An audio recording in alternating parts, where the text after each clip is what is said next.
আমি তুলছি না, দুই ভাই যাচ্ছে পিছন দিকে।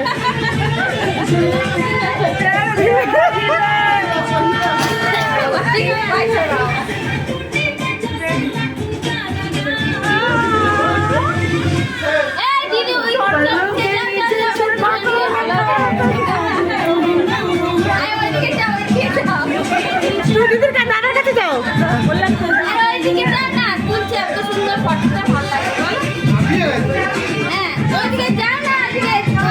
একসাথে যাও না,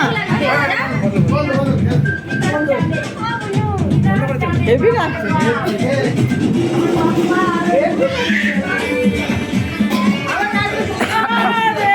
চলো চলো খাওয়া দাওয়া শুরু করো। কটা বাজে? 10:30 বাজে।